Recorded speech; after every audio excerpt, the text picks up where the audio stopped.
Velkommen til DR-EU, hvor vores fokus i dag vil ligge på Finanspagten. Stridighederne er mange, men vi har valgt at alliere os med en embedsmand og en økonom, som vil diskutere de forskellige teorier omhandlende den europæiske unions videre udvikling i krisen. Derudover har vi også besøg af eksperten i europæisk økonomi, Jane Krag Hansen, som vil fortælle os kort om Finanspagten. God aften, mit navn er Dan Jørgensen. Og hej med dig, Jane. Hvad går Finanspagten så ud på? Finanspagten den er indgået for at undgå en ny finanskrise. Finanspagten, kort fortalt, den går ud på, at landenes årlige budgetunderskud det højst må være på 3% af BNP, og statsgælden højst må være på 60%. Landets strukturelle underskud må højst være på 0,5% af BNP. Hvis ikke lande lovfæster budgetkravene, stilles de for EU-domstolen og kan få bøder på op til 0,1% af BNP. Pagten træder i kraft, når den er underskrevet af 12 EU-lande, og den forventes at træde i kraft 1. januar 2013. Det lyder spændende.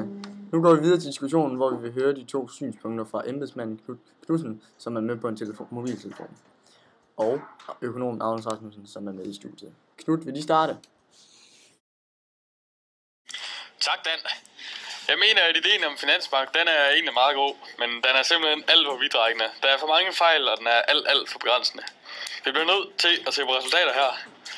Spaniens økonomi har taget skade ved begrænsning af de penge, de kan bruge, og det går ikke her. Vi bliver nødt til at lave kompromiser. Finanspagten skal ikke lade centralisering hos EU lad det gå ud over effektiviteten. Og selv en svag finanspagt vil smitte af på resten af EU's institutioner. Er det forstået? Og Agnes, hvad har du så at sige til det? Ja, tak, Dan. Jamen, jeg går klart ind for Finanspagten. Altså, det er jo meget muligt, at Spanien de har tabt penge, men i det store billede, så har Europa jo faktisk tjent på den her pagt. Vi bliver nødt til at gå ind og få noget kontrol over den her situation. Vi kan jo allerede se, hvor meget det egentlig har slækket på Europas økonomi, at vi ikke har haft kontrol over det. Vi bliver nødt til at gå sammen og så skabe nogle fælles pagter for at stoppe de her økonomiske problemer, der allerede er i gang.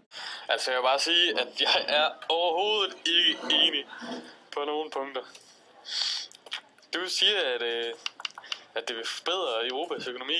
Jeg forstår simpelthen ikke, hvordan du er blevet uddannet som økonom. Det går da helt galt. Som jeg nævnte Spanien før, der går det jo helvede til, fordi at de bliver nødt til at gøre, hvad Europa synes eller siger er bedst for dem, hvilket så ikke passer. Ja, jeg synes, det skal op til hver enkelt land at finde ud af, hvordan de bedst løser deres problemer. Og så må vi ændre eller forbedre EU-samarbejdet på andre punkter, hvor det er på lidt mindre plan. Så kan vi for alvor sige, at vi er i gang i diskussionen. Hvad er dit modsvar så til det, Agnes?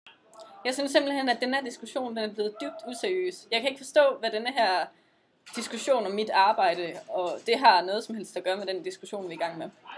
Men jeg vil bare sige, at hvis vi nogensinde som Europa skal stå sammen imod de her briklande, som der er på vej til at overtage verden, hvis man kan sige det sådan, og vi overhovedet skal have en chance for at stå sammen med USA igen, så bliver vi nødt til at rotte os sammen, og så simpelthen få gjort noget ved de her fælles problemer i økonomien. For ellers så går det ikke. Nu har vi desværre ikke mere tid, selvom debatten kunne fortsætte i uendeligheder. Jeg kaster bolden videre til dig, Peter Dydsdorf, som vil fortælle om morgendagens vejr. Det var DR EU.